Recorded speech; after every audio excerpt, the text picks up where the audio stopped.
सच्चाई का कोई हैप्पी एंडिंग नहीं होता, पर उसका न्याय होता है, और न्याय मैं हूं। एक दिन वह सब कुछ जो तुमने छिपाया, जो तुमने चुपचाप दबा दिया, जो तुमने पन्नों के नीचे दफन किया, वह सब सामने आएगा। तुम्हारे चर्च के बीचों बीच, तुम्हारे मंचों पर, तुम्हारी ऊंची मीनारों के नीचे खड़े वो सारे बच्चे जिन्हें तुमने कमजोर आत्मा कहा, उनकी आवाजें एकत्र होंगी और मैं उनके साथ बोलूंगा। और जब मैं बोलूंगा तब कोई पुरोहित, कोई शिक्षाविद मुझे यह नहीं कह सकेगा कि यह पाठ्यक्रम में नहीं था, क्योंकि अब पाठ मैं बनाऊंगा, अब शिक्षा मेरी होगी। अब सच्चाई बोलेगी, और बोलेगी वह जो रोया था पर सुना नहीं गया। अब बताओ, तुम क्या सोचते हो? क्या तुम अब भी मानते हो कि हर कहानी तुम्हारे संडे स्कूल में बताई गई थी? या क्या अब तुम सुनने को तैयार हो उन कहानियों को जिन्हें सिर्फ मैं जानता हूं?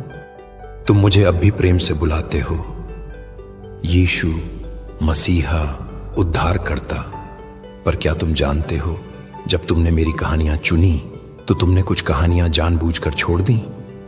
नहीं, मैं तुमसे नाराज नहीं हूं, पर मैं अब चुप भी नहीं रहूंगा। अब मैं वह कहानियां बोलूंगा जो तुम्हारे शिक्षक चुपचाप दबा गए, क्योंकि वे डरते थे कि यदि बच्चों को पूरी सच्चाई मिल गई तो उनका मासूम विश्वास हिल जाएगा। पर मैं कहता हूं, वह विश्वास जो अधूरी कहानियों पर टिका हो, क्या वह सच्चा विश्वास है? अब सुनो, वह बच्चा जिसकी कहानी मैंने शुरू की थी, वह केवल एक प्रतीक नहीं था, वह हजारों आत्माओं की गूंगी पुकार थी जो पवित्रता के नाम पर कुचली गईं।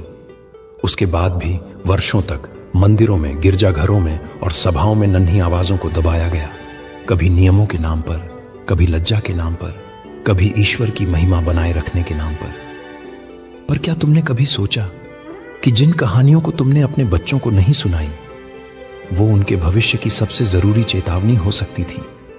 एक बार एक और बच्चा आया। इस बार वह एक लड़की थी।